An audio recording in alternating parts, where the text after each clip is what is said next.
ओम शांति 19/2/2022। आज की मुरली से मनन चिंतन। अब हम कांटों से फूल बन रहे हैं, अर्थात मनुष्य से देवता बन रहे हैं। फिर कांटों के जंगल से फूलों के बगीचे में चले जाएंगे, अर्थात स्वर्ग में चले जाएंगे। दिल्ली पहले परिस्थान था, वहाँ हम देवी देवताएं थे और राजा महाराजा के रूप में, कोई प्रजा के रूप में वहाँ राज्य करते थे।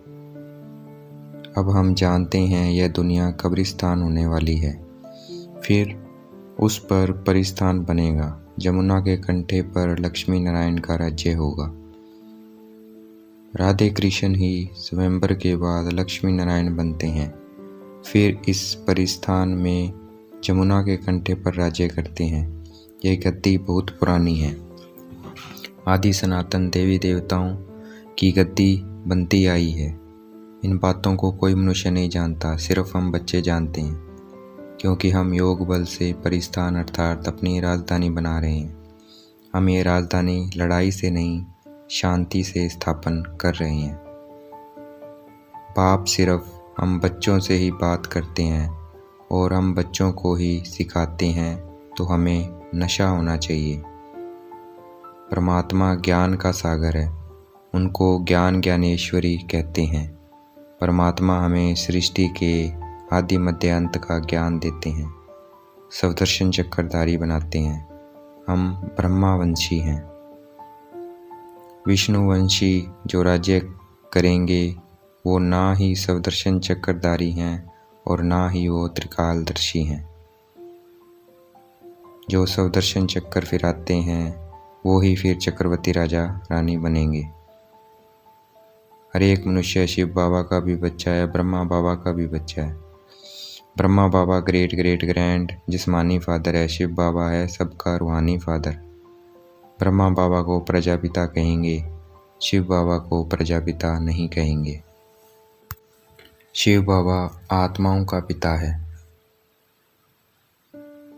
बाप ही हम भारतवासियों को 21 जन्मों का राज्य भाग्य देते हैं, हीरे जैसा सदा सुखी बनाते हैं।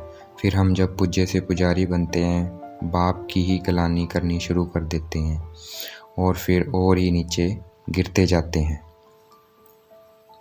अब रावण राज्य मुर्दाबाद है, अब रावण राज्य मुर्दाबाद है और राम राज्य जिंदाबाद होने वाला है।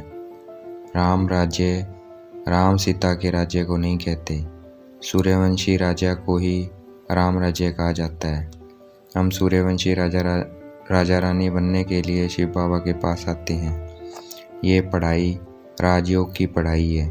ये पढ़ाई कोई ब्रह्मा या कृष्ण नहीं पढ़ाते, परमपिता परमात्मा ये पढ़ाई पढ़ाते हैं। पतित पावन परमात्मा को कहते हैं। बाप ही सारे विश्व को हेवन बनाने वाला है, सुख शांति देने वाला है।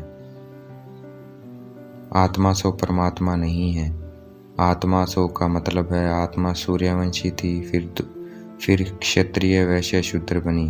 अब हम फिर ब्राह्मण वंश में आते हैं। सेकंड में जीवन मुक्ति अर्थात अपने आप को पहचान और बाप को पहचाना। अपने आप को पहचाना और बाप को पहचाना और वर्षे के अधिकारी बन गए। जनक को सेकंड में जीवन मुक्ति, ये अभी हम आत्माओं का ही गायन है। हमारे जैसा सौभाग्यशाली कोई नहीं है। हम काल पर विजय पाते हैं। बाप कालों का काल है और उस बाप से हमें 21 जन्मों का वर्षा मिलता है। हमें सभी धर्मों के बारे में जानना चाहिए, इसलिए शिव बाबा ने चित्तर बनवाए हैं। ये परमात्मा की पाठशाला है। रावण 5 विकार काम क्रोध मोह लोभ अहंकार को कहा जाता है। मनुष्य इस बात को नहीं जानते। दिल्ली पर पहले गॉड गॉडेज का राज्य था, अर्थात लक्ष्मी नारायण का राज्य था। कहते भी हैं क्राइस्ट से 3000 साल पहले भारत पैराडाइज था। जब कोई मरता है तो कहते हैं स्वर्गवासी हुआ। ये अभी का यादगार है। जब हम देह से मर जाते हैं, अर्थात देही अभिमानी आत्माभिमानी समझने लगते हैं, तो हम स्वर्गवासी बन जाते हैं। जब भारत स्वर्ग होता है तो पुनर्जन्म भी स्वर्ग में होता है। जब भारत नरक होता है तो पुनर्जन्म भी नरक में लेते हैं। ऊंचे ते ऊंचा शिव बाबा है। शिव बाबा ब्रह्मा द्वारा हम बच्चों को सभी वेद शास्त्रों का सार समझाते हैं। चाहे कोई कितना भी दान पुण्य करे, भक्ति में चाहे कोई कितना भी दान पुण्य करे, ऊपर चढ़ नहीं सकता, क्योंकि है ही गिरती कला का समय। अब हम ईश्वरीय औलाद हैं और हमारी है चढ़ती कला। शिव बाबा हम बच्चों के ओबीडियंट सर्वेंट हैं, मोस्ट ओबीडियंट फादर है, मोस्ट ओबीडियंट टीचर है और मोस्ट ओबीडियंट सतगुरु भी है। बाप हमें अपने साथ ले जाएंगे और कोई गुरु साथ लेके नहीं जाता, इसमें डरने की कोई बात नहीं है। शिव बाबा को बुद्धि के नेत्र से ही जाना जाता है, उसको ही ज्ञान का तीसरा नेत्र कहते हैं। इस नेत्र से ही हम बाबा को रोज हर पल देखते हैं।